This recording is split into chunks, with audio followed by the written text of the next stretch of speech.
If a woman opens her heart to you, she is not just talking.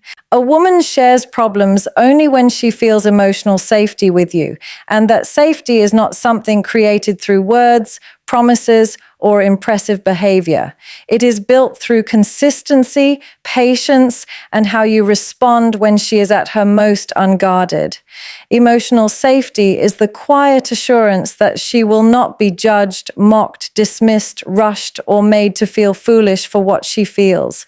It is the space where she knows she can speak without needing to explain why something hurts, without needing to justify her tears, without needing to filter her confusion just to remain acceptable. For a woman, opening up emotionally is not casual conversation. It is an internal risk assessment that happens silently over time. She observes how you react to her stress, how you treat her when she's tired, how you listen when she disagrees, how you behave when she is vulnerable but not at her best. Every small reaction becomes data. Every sigh, every interruption, every eye roll, every attempt to fix her instead of understand her teaches her whether it is safe to go deeper or wiser to stay silent.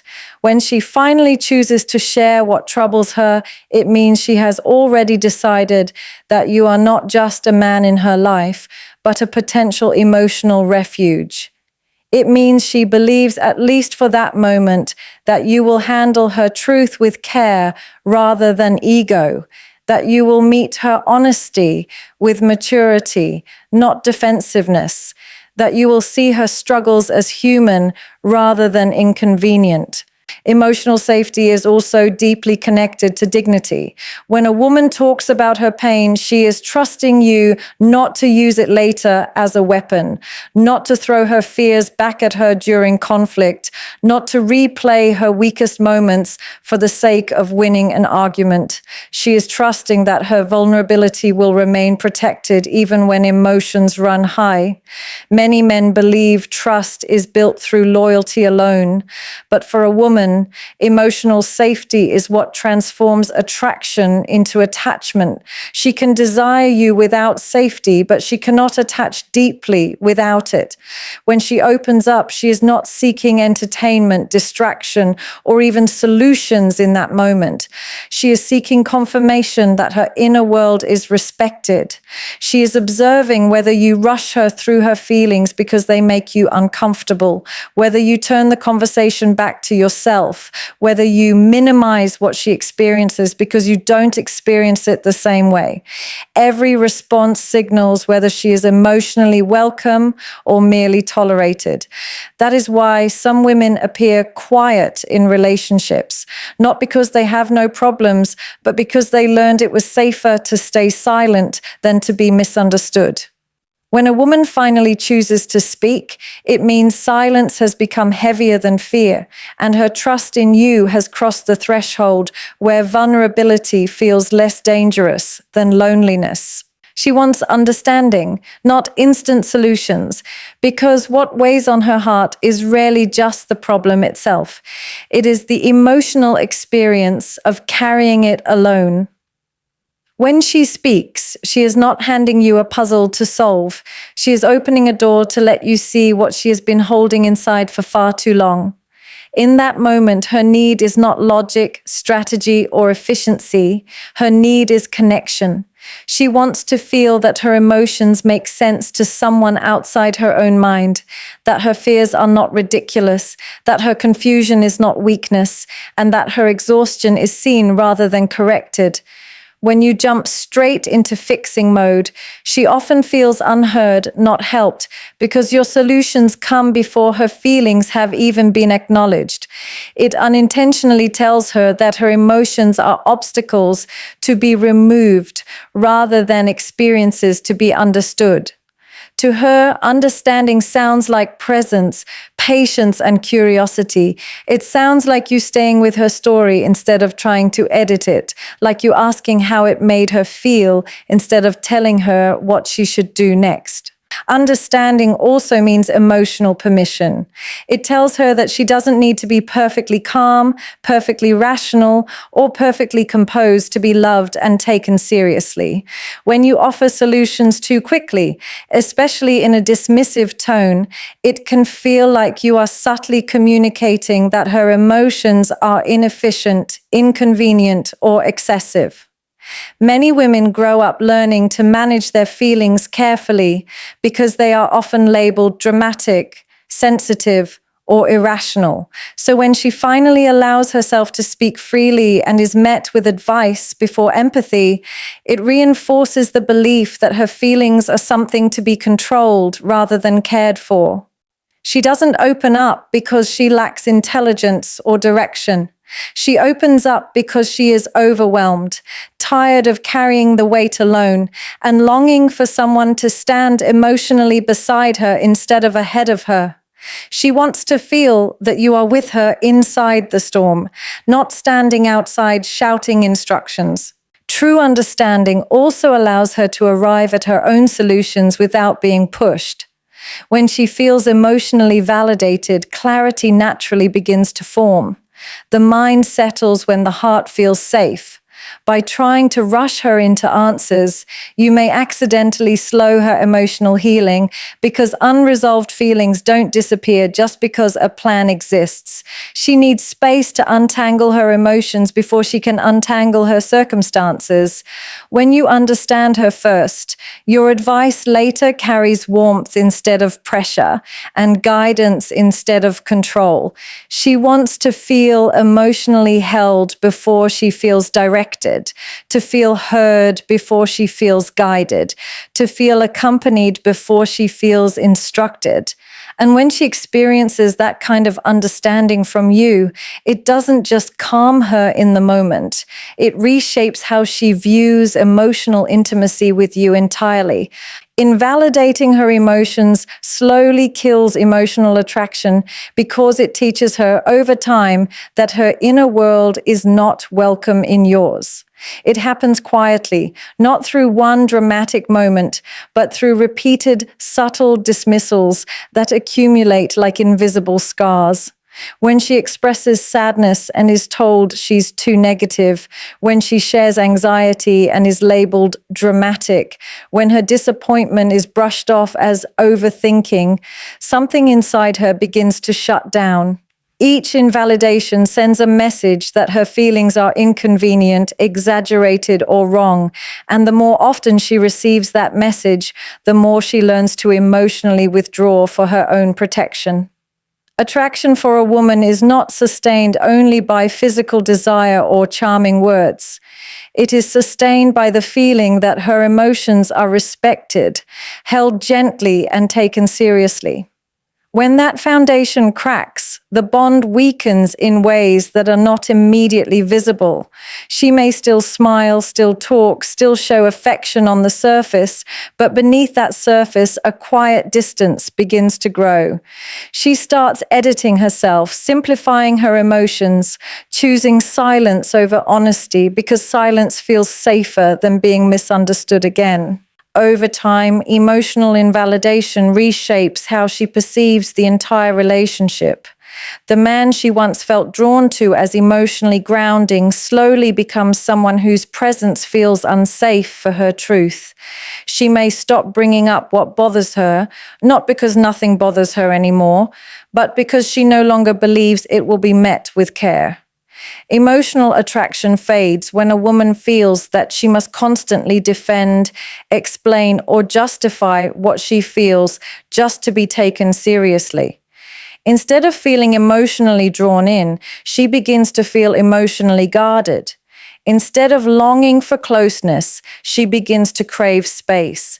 Instead of seeing you as her emotional partner, she begins to experience you as someone she must emotionally manage. Attraction thrives on being seen, understood, and accepted in one's raw state. And when that is replaced by judgment, minimization, or impatience, the warmth that once existed gradually cools. She no longer feels excited to open up, and when emotional intimacy fades, physical intimacy often follows, not out of punishment, but out of emotional disconnection. The bond weakens not because love instantly disappears, but because the emotional safety that once fueled desire has been quietly eroded through repeated moments where her feelings were made to feel smaller than they were. Listening is more powerful than advising because in the act of truly listening, you communicate respect, presence, and emotional availability in a way that no amount of clever advice ever can. When you listen without interrupting, without correcting, without rushing to prove that you already know the answer, you give the other person something rare, the experience of being fully seen. For a woman especially, being listened to is not just about words being heard. It is about her emotions being allowed to exist without challenge. Advice often shifts the focus towards solutions, efficiency, and outcomes, but listening centers the experience itself. It tells her that what she feels matters before what should be done about it. When you jump into advising too quickly, even with good intentions, it can feel like you are more invested in fixing the situation than in understanding her reality. Listening, on the other hand, allows her to externalize the chaos inside her mind, to organize her thoughts in real time, and to breathe emotionally instead of feeling pushed forward prematurely. It is in being heard that she begins to feel calmer, not because the problem is solved, but because the loneliness around the problem has been reduced. Many emotional struggles feel unbearable, not because they are unsolvable, but because they are carried alone. And listening is what transforms isolation into connection. Listening is also powerful because it gives her back her own strength. When you advise too quickly, you may unknowingly place yourself in the position of authority over her experience, as if she cannot find her way without your direction. But when you listen deeply, you allow her to access her own clarity. As she speaks, she often begins to hear herself more clearly, to recognize patterns, to see possibilities that were hidden beneath emotional overload. Your silence, when it is attentive and compassionate, becomes a space where her inner wisdom rises naturally.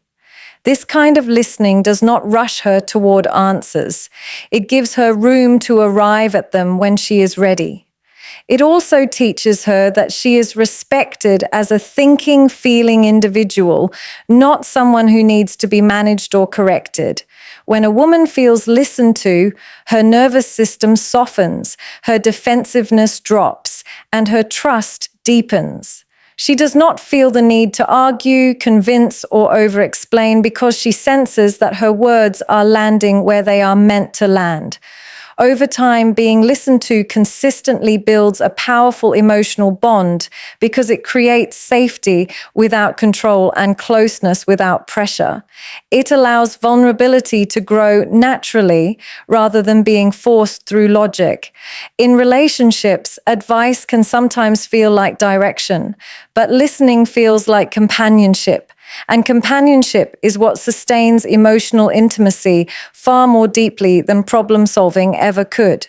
How you handle her vulnerability decides the future of the relationship because vulnerability is the most unfiltered truth of who she is, expressed without armor, without performance, without defense. When a woman shows vulnerability, she is not showing weakness. She is showing trust at its highest level. She is allowing you access to the parts of her that are uncertain, afraid, confused, hopeful, insecure, and unfinished. This is not something she offers lightly, and it is never accidental.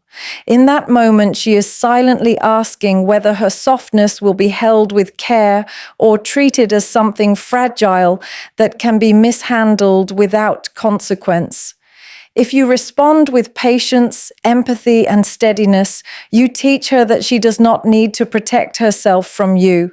If you respond with judgment, impatience, ridicule, indifference, or emotional withdrawal, you teach her that she was foolish to open that door in the first place. And once that lesson is learned, it cannot be unlearned. The future of the relationship shifts in that instant because vulnerability, once punished, does not return in the same way.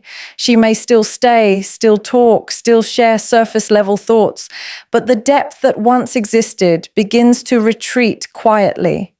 Emotional walls rise not out of anger, but out of self-preservation. The woman who once felt emotionally open begins to feel emotionally cautious, measuring her words, filtering her feelings, deciding what is safe to reveal and what must remain locked inside. Over time, the way her vulnerability is handled shapes how she experiences love with you. If she feels emotionally protected, she grows more secure, more expressive, more connected, and more willing to invest herself fully in the relationship. She becomes emotionally brave because she knows she will not be emotionally punished for being real. But if her vulnerability is ignored, criticized, dismissed, or later thrown back at her during conflict, she learns that emotional honesty comes with consequences. She begins to associate closeness with risk instead of comfort. The relationship may still function on the surface. Conversations will still happen. Routines will still continue. But the emotional current beneath it changes direction. Instead of moving toward you, her heart starts slowly pulling away from you. Attraction, connection, and intimacy do not collapse in one dramatic moment. They fade through repeated experiences where vulnerability is met with discomfort instead of care. How you handle her vulnerability teaches her whether love with you feels like a place of emotional rest or a place of emotional tension. It teaches her whether intimacy with you is safe or costly. And whatever lesson she learns in those quiet moments becomes the emotional blueprint that determines whether the relationship deepens or slowly empties from the inside. A woman leaves emotionally long before she leaves physically, and that emotional departure is often invisible to the person standing right beside her. It does not begin with distance in space, but with distance in feeling. At first, it looks subtle. She speaks a little less about what bothers her, laughs a little quieter, expects a little less. She no longer argues the way she used to, not because things suddenly stopped hurting, but because she stopped believing that being heard would change anything. Emotional leaving often begins the moment she realizes that explaining herself repeatedly only leads to misunderstanding, that expressing her pain keeps getting minimized, or that her needs are treated like inconveniences instead of concerns. Slowly, she starts conserving her emotional energy. She gives fewer reactions, fewer expectations, fewer explanations. What once felt like passion begins to feel like emotional fatigue. She still shows up physically, still plays her role, still participates in daily routines, but inside, the connection is thinning out. Her heart starts rearranging itself around acceptance instead of hope. She stops envisioning change and starts preparing for emotional independence. This stage is dangerous because outwardly things may look calmer, less conflict, fewer emotional conversations, more silence. But that calm is not peace. It is emotional resignation. It is the quiet moment when she decides to protect herself rather than fight for connection. She begins to tell herself that needing less will hurt less. And in doing so, she unintentionally begins to detach from the relationship while still standing inside it. As this emotional distance grows, her behavior transforms in ways that often confuse the person who never noticed the early signs. She may seem fine on the surface, more independent, less demanding, less expressive, less reactive. But beneath that calm is a woman who has already processed her disappointment in silence. She has already grieved the version of the relationship she hoped for. She has already accepted that the emotional depth she desired may never be met. By the time physical leaving becomes a possibility, emotional leaving has already done most of the work. Her heart no longer seeks reassurance in the same way. She no longer waits anxiously for effort, affection, or understanding. She learns how to soothe herself emotionally because she no longer believes it will come from the relationship. This is why when she eventually decides to leave physically, it often looks sudden to the other person, while to her it feels long overdue. The conversations were had in her mind long before they were spoken aloud. The acceptance was reached long before the goodbye was said. By the time she takes actual distance, her heart has already practiced that distance for months, sometimes years, learning how to survive without emotional reciprocity while still appearing present, still showing up, still functioning, still trying to make sense of the internal shift that changed everything without making a sound.